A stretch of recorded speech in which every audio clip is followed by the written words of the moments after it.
የግብጽ ጦር ጀቶች መቀሌ ገቡ። 4 ኪሎን ያስጨነቀው ህዝባዊ ተቃውሞ። ዶናልድ ትራምፕ በይፋ ጦርነት አወጁ። ሰበር ዜና። የኢትዮጵያ ሰማይ በባሩድ ጭስ ተሸፍኗል። የሱዳን ወታደራዊ ጄቶች የሀገሪቱን ድንበር ጥሰው በመግባት በትግራይ ምድር ላይ የጦር መሳሪያ እያራገፉ መሆኑ ተሰማ። በግብጽ ቀጥተኛ ትዕዛዝ እየተመራ ነው በተባለው በዚህ አደገኛ ኦፕሬሽን የፌዴራል መንግስቱ ጄቶችና የሱዳን አውሮፕላኖች በአየር ላይ ተፋጠዋል። ከወደ መቀሌና ከሱዳን ድንበር እየወጡ ያሉ እጅግ አሳሳቢ ዝርዝር መረጃዎችን በቀዳሚነት እናስደምጣችኋለን። በሌላ በኩል በኢትዮጵያና በኬንያ ድንበር ላይ ከፍተኛ ውጥረት ነግሷል። የሁለቱም ሀገራት የንግድ የደም ስር የሆነው የሞያሌ ሶሎሎ አውራ ጎዳና በድንጋይና በሚቃጠሉ ጎማዎች ታፍኗል። የታዋቂ ሽማግሌዎች መታገት ያስቆጣቸው ነዋሪዎች አደባባይ ወጥተዋል። መላው የድንበር አካባቢ በጭስና በተቃውሞ ታውኮ ውሏል። ሙሉ መረጃ ይዘን ቀርበናል።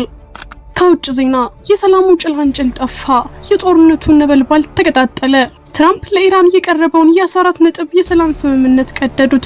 አልወደድኩትም፣ በፍጹም ተቀባይነት የለውም ሲሉ ለቴህራን የመጨረሻውን የሞትና የሽረት ማስጠንቀቂያ ሰጥተዋል። እስራኤል የኒውክሌር ማዕከላቱ ካልወደሙ ጦርነቱ አይቆምም ስትል፣ ኢራን ደግሞ አንገታችንን አንደፋም በማለት ለከፋ ግጭት መዘጋጀቷን አውጃለች። ዝርዝር ዘገባውን ይዘናል። አብራችሁን ቆዩ። ሰላም ውድ ቤተሰቦች እንደምን አላችሁ? ይህ ዜና ላፍታ ነው። ቪዲዮውን ላይክ በማድረግ ይጀምሩ እያልን ወደ ዝርዝር ዜናዎች አለፍን። ሰበር ዜና። የጦርነት ነጋሪቱ ተጎሰመ። ግብጽና ሱዳን የኢትዮጵያን ድንበር ጥሰው ገቡ። በትግራይ ሰማይ ላይ የጀቶች ፍልሚያ ተጀመረ። የኢትዮጵያ ሉዓላዊነት አደጋ ላይ የሚጥል እጅግ አስደንጋጭ መረጃ አሁን ደርሶናል። የሱዳን ወታደራዊ አውሮፕላኖች የኢትዮጵያን አየር ክልል በድፍረት በመጣስ ለህወሓት ታጣቂዎች እጅግ ዘመናዊና ከባድ የጦር መሳሪያዎችን እያጓጓዙ መሆኑ ተረጋግጧል። ይህ በግብጽ የሚታዘዘው የሚመስለው አደገኛ የአየር ላይ ድፍረት እኩለ ሌሊት ላይ በድብቅ እየተከናወነ ሲሆን፣ በተለይም በትግራይ ክልል ወታደራዊ ስልታዊ ቦታዎች ላይ የአውሮፕላኖቹ ማረፍና መነሳት ቀጥሏል። የኢትዮጵያ አየር ኃይል ጀቶችም በአሁኑ ሰዓት በመቀሌና በአካባቢው ሰማይ ላይ ከፍተኛ የሆነ የቅኝትና የጥበቃ በረራ እያደረጉ ይገኛሉ። በመሬት ላይ ያለው ሁኔታ ይበልጥ አስፈሪ ሆኗል። ህወሓት ለወራት በሚስጥር ቀብሯቸው የነበሩት ግዙፍ መድፎችን፣ ሮኬቶችና የጦር ታንኮችን ቆፍሮ በማውጣት ወደ አማራና አፋር ግንበሮች በከፍተኛ ፍጥነት እያሳለፈ ይገኛል። ከግብጽ ተጭነው በሱዳን በኩል እየገቡ ያሉት አዳዲስ የጦር መሳሪያዎች የኃይል ሚዛኑን ለመቀየር የታለሙ ሲሆን፣ ታጣቂው ኃይል ደግሞ ወደ ጦርነት ለመግባት የመጨረሻውን ዝግጅት ማጠናቀቁን የሚያሳዩ እንቅስቃሴዎች በየቦታው እየታዩ ነው። በትግራይና በኤርትራ ድንበር በተለይም በወልቃይት ትይዩ የሱዳን አውሮፕላኖች ከምሽቱ 5 ሰዓት ጀምሮ እስከ ሌሊቱ 7 ሰዓት ድረስ በተከታታይ ሲመላለሱ ማደራቸውን የዓይን እማኞችን ክፉኛ አስደንግጧል። ይህ አሁን እየታየ ያለው የአውሮፕላኖች እንቅስቃሴ አዲስ ክስተት አይደለም። ቀደም ሲል በነበረው የሰሜኑ ጦርነት ወቅትም ወታደራዊ ቁሳቁስና መሳሪያዎችን የጫኑ አውሮፕላኖች በሽሬ አየር ማረፊያ ላይ በተደጋጋሚ ሲያርፉ እንደነበር ይታወሳል። ይህንኑ የውጭ ኃይሎች ጣልቃ ገብነትና የአየር ክልል ጥሰት ጠቅላይ ሚኒስትር አብይ አህመድ ራሳቸው በፓርላማ ቀርበው ለህዝቡ ማብራራታቸውና ጉዳዩን ይፋ ማድረጋቸው ይታወሳል። አሁንም ያ ታሪክ በከፋ መልኩ እየተደገመ መሆኑን መረጃዎች ያመለክታሉ። የሰሞኑ የአውሮፕላኖች በረራም ከዚሁ የጦር መሳሪያ ድጋፍ ጋር በቀጥታ የተገናኘ እንደሆነና መነሻቸውም ግብጽ እንደሆነ ተጠቁሟል። በዚህ የጦርነት ደመና ባጠላበት ወቅት የህወሓት ምክትል ሊቀመንበር አቶ አማኑኤል አሰፋ የሰጡት መግለጫ የኢትዮጵያን መፈራረስ የሚያበስር ይመስላል። ኢትዮጵያ እንደ ዩጎዝላቪያ ልትበተን ጫፍ ላይ ነች ያሉት አቶ አማኑኤል ሀገሪቱ በዘር በቋንቋና በፖለቲካዊ ውጥረት ተሰባብራ የምትጠፋበት የደም መንገድ ላይ መሆኗን በማብሰር አስደንጋጭ ትንቢታቸውን ተናግረዋል።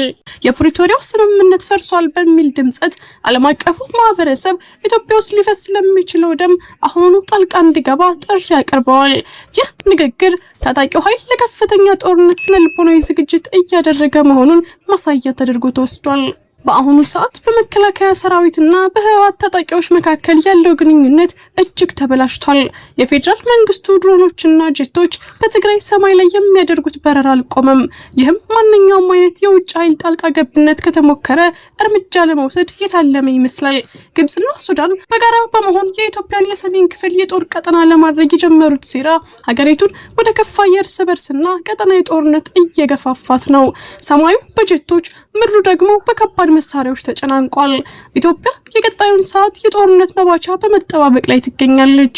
እርሶም በዚህ መረጃ ላይ ያሉትን ማንኛውም ሀሳብና አስተያየት በኮሜንት ሴክሽን ላይ እንዲያጋሩን እየጋበዝን አሁን በቀጥታ ወደ ቀጣዩ ዜና እንለፍ።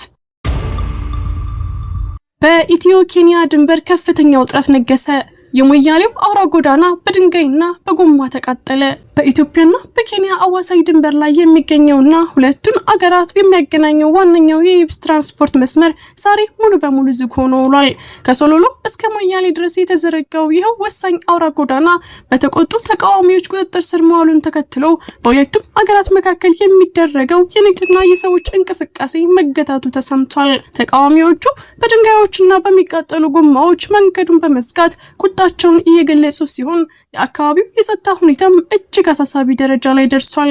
ለዚህ ከፍተኛ ተቃውሞ መነሻ የሆነው ደግሞ በሶሎሎ አካባቢ የሚኖሩ ሁለት ታዋቂ ሽማግሌዎች በማንነታቸው ባልታወቁ የታጠቁ ኃይሎች መታገታቸው ነው። እንደ ኬንያ ጋዜጦች ዘገባ አንደኛው ሽማግሌ ትላንት ምሽት ፊታቸውን በጭንብል በሸፈኑ ግለሰቦች ከመኖሪያ ቤታቸው በኃይል ተወስደዋል። ሁለተኛው ሽማግሌ ደግሞ ወደ ናይሮቢ በመጓዝ ላይ እያሉ መኪናቸው ተዋክቦ እንዲቆም ከተደረገ በኋላ በታጠቁ ኃይሎች ተገፍተው ወደ ሌላ መኪና ተጭነው መወሰዳቸው ታውቋል። ይህ ድርጊት ያስቆጣቸው የአካባቢው ነዋሪዎች ዛሬ ማለዳ ጀምሮ አደባባይ የወጡ ሲሆን በመንግስትና በጸጥታ አካላት ላይ ያላቸውን ከፍተኛ ቅሬታ እያሰሙ ይገኛሉ።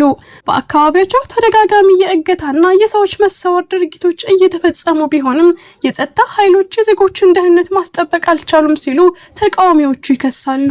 ደህንነታችን ስጋት ላይ ነው፣ የታገቱት ወገኖቻችን በአስቸኳይ ይለቀቁ የሚሉ ድምጾችም በአካባቢው እያስተጋቡ ይገኛሉ።